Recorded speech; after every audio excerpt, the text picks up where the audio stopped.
A congressional Republican is now alleging that Democrats are not only responsible for the suppression of the Epstein files, but that they actually colluded with Epstein to keep his crimes hidden. Even in the era of Donald Trump's failing mind and lies, this one is massive. Get comfortable, everybody. I'm David Reddish. Welcome to Occupy Democrats. As you probably know, at long last, today the Epstein files discharge petition goes before the House of Representatives for a full vote, which is widely expected to pass.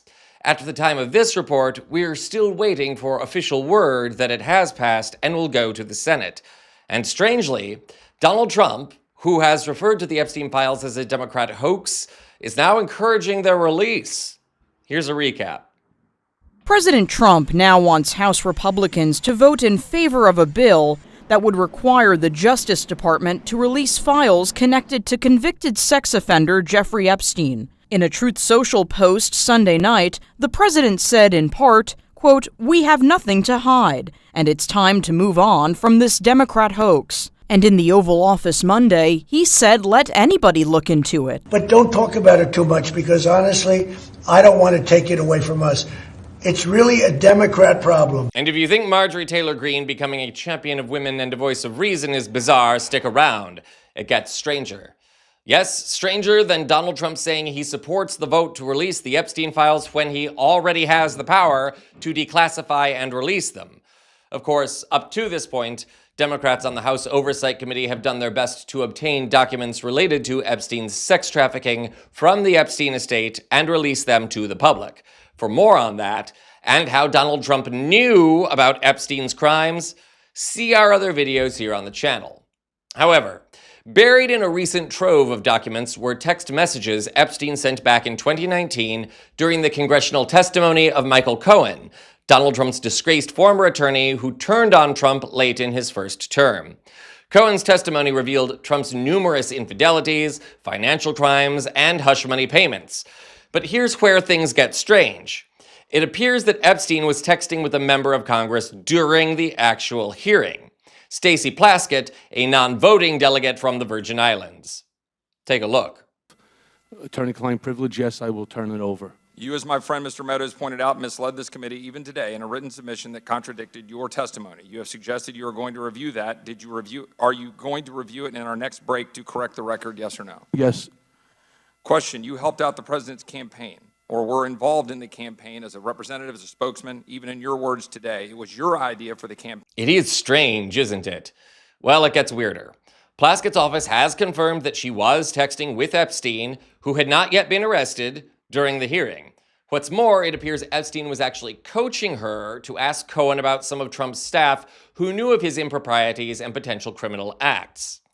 It's important to note that while it's not great optics to see Plaskett texting Epstein, doing so was not illegal. This was also months before Epstein's arrest for sex trafficking charges.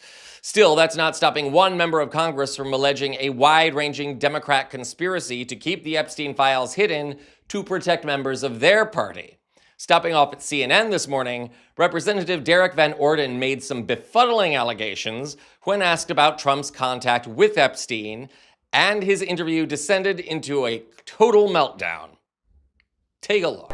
So what we need to be asking ourselves, sir, is why was a Democrat member of Congress on the Oversight Committee responsible for the investigation into Jeffrey Epstein, live texting with Jeffrey Epstein during the hearing? Congressman, Ms. Plaskett do we have a limited amount of time because you're going to interview her next? Is that right? Is she going to be on your show and explain herself? We'd be more than happy to have her on, Congressman. I believe that Mrs. Plaskett has refuted those characterizations. However, that doesn't answer the question of what questions you might have for President Trump based on these emails. Hold on a sec. Congressman, I asked you about President Trump's relationship with Jeffrey Epstein. You started talking about Mrs. Plaskett. I want to get your thoughts on President Trump and what you might ask him based on this information that's come out. I get it. So you're just not going to get away with this. They have the time-stamped text messages from Jeffrey Epstein to Miss Plaskett, and then they have the video. Congressman, I'm not sure what you're suggesting. You can literally look down and see her. I'm not sure what you're suggesting that I'm trying to get away with, Congressman. As I said, Miss Plaskett has refuted those characterizations. I would be more than happy to ask her these questions, but I was asking you specifically, Congressman Van Orden, what questions you have for President Trump about his relationship with Jeffrey Epstein, given these emails that we've seen, given the photos of them together, given the videos of them together, when the president says Epstein was only friends with Democrats? Listen, you and I can refute the fact that we're bald. That doesn't mean we're going to grow hair tomorrow. So we have to focus on some really devious things. And I don't think people understand what this means. This woman was responsible for the oversight of the investigation of these monsters that abused these women repeatedly. And she's live texting with this guy, and he's telling her what questions to ask the witness. Now, those are questions that really need to be asked, not the hypothetical questions that you're asking me, sir. She has refuted that characterization. She's more than welcome to come on our show and discuss it. Congressman Derek Van Orden, we have to leave the conversation there. We appreciate your time, sir. Yeah, hey, listen, God bless you, and thanks for having me on your show. Thanks so much. Okay, so let's dismantle this. Van Orden seems to be suggesting that Epstein was only friends with Democrats, and that Democrats are responsible for suppressing the Epstein files in a Republican Congress. I would call it creative obfuscation, but it makes no sense at all. While Epstein did have Democratic friends, including Bill Clinton, all accounts and documentary evidence show he was a much bigger supporter of Republicans, and that his longtime best friend was Donald Trump, and that Trump knew about Epstein's crimes. Again, for more on that recent revelation, see our other videos here on the channel. For now, take Representative Van Orden's little stunt there as an act of desperation. The Republicans, including Trump, know they've lost control of the narrative on this one, and they are treading water fast. What will those files reveal? It looks like we're going to find out soon enough. This is Occupy Democrats.